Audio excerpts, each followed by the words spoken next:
रविवार पूर्वाह्न श्री नीलाचल तत्वसंधान परिषद अगस्ट मासर आलोचना चक्र जगन्नाथ वल्लभ मठ परिसर में डॉक्टर उमेश चंद्र चिनरा सभापतित्व में अनुष्ठित हो जाइछि। एहाकु संचालन करथिले संपादक डॉक्टर श्रीनिवास आचार्य। एठारे आलोचनार विषय थिला श्रीकृष्ण और भक्तिरस। विषय आधारित प्रबंध पाठ करथिले लक्ष्मीप्रिया महांती। श्रीमद् भागवत अनुसारे अन्य अवतार गुड़िक अंश अवतार और कला अवतार हेला बेले श्रीकृष्ण स्वयं साक्षात भगवान अटंती। से स्वयं परिपूर्णतम अटंती। से आध्यात्मिकतारे पूर्ण थिबारु अर्जुन उद्धव आदि को अमूल्य उपदेश देइछंती। आदि दैविक शक्ति हेतु बाललीला ठारू आरंभ करी परमधाम गमन पर्यंत समस्त लीलारे आदि दैव जगतर संबोध रही। आदि भौतिक दृष्टि श्रीकृष्ण शरीर परिपूर्ण अटे।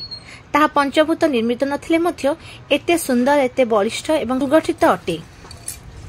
तांको शरीर पूर्णता हेतु तांको लोके विभिन्न रूप से देखुथिले।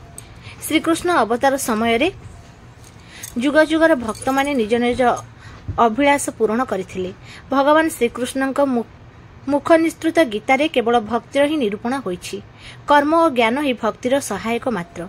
परिशेष रे भगवान कहिसंती, तुमे केवल मोर शरणागत हुओ, मु तुमको समस्त पापरु मुक्त करदेबी, तुमे चिंता कर नहीं। प्रकृत भक्ति रे भगवान सुलभ हो जाती। भगवान को पूजन रे मंत्र विधि विधान और सामग्री विशेष आवश्यकता न थाए। एथिरे केवल भाव ही मुख्य। भक्त प्रेम पूर्वक पत्र पुष्प फल जल जहा दिए ताहाकु से आनंद रे ग्रहण करती। भक्त तांकु जेउ रूप रे दर्शन करने की इच्छा करे भगवान सही रूप रे दर्शन दियंती। श्रीमद् भागवत उपसंहार रे कीर्तन बा नाम संकीर्तन को भक्तिर प्रमुख मार्ग रूपे स्थिर करा जायछि। भगवान केवल भक्ति रे संतुष्ट हुअंती। से अंतर्यामी भावग्राही। तांका पाखरे पांडित्य किछि काम देखाए नहीं। भक्तिर आश्रय रे सामान्य जीव परम पद प्राप्त हुअंती। एही आलोचना चक्र रे डॉक्टर भास्कर मिश्र द्वारा संपादित शिल्प चंद्रिका चकड़ा पोथी लोकार्पित होइतिला। डॉक्टर भास्कर मिश्र, अध्यापिका बासंती देवी, अधिवक्ता पूर्णचंद्र दास, डॉक्टर देवराज प्रधान, अनामचंद्र साहू, सुनील मिश्र, अशोक कुमार आढ़, एम कोटेश चंद्र पात्र, नकुलचरण स्वाई, संध्याराणी चिन्हरा, वेदमती महांती प्रमुख एही आलोचना चक्र रे अंशग्रहण करथिले। आलोच्य विषय होछि श्रीकृष्ण और भक्ति रस।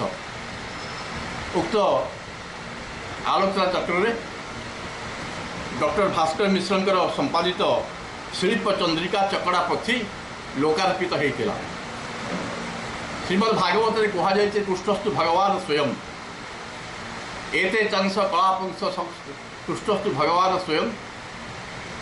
अन्य अवतार माने अंशावतार कलावतार हेला बेले कृष्ण होचंती पूर्ण ब्रह्म पूरा पूर्णतम अवतार। तांको द्वापर जुगरे श्रीकृष्ण अवतार पाई तांकर सानिध्य पाई तांकर कृपा प्राप्त होवा पाई जुग जुगरु ऋषि मुनि भक्त माने अपेक्षा करथिले। कृष्ण श्रीमद् भागवत रे नवदा भक्ति भितरु अन्यतम कीर्तन से कहते नाम संकीर्तनम जस्य सर्व पाप प्रणाशम। कलिजुगरे समस्त साधना भितरे नाम संकीर्तन को श्रेष्ठ रूपे प्रतिपादित करिछन्ति। कृष्ण अनुसारे कथन अनुसारे भाव ही मुख्य। पत्रम पुष्पम फलम तोयम जो मे भक्तिया प्रगच्छति तामहम। तेणु पत्र पुष्प फल जहाँ जल जहाँ हो पछे सबुठ बड़ कथा हूँ भाव। भावे ही विद्यते देव तस्मात् भाव ही केवलम। देवता भाव इच्छा करती। पांडित्य द्वारा देवता प्रसन्न हुअन्ति नहीं। श्रीकृष्णकर अन्यतम रचना तांकर मुखनिसृत श्रीमद् भगवत गीता। से भगवत गीता रे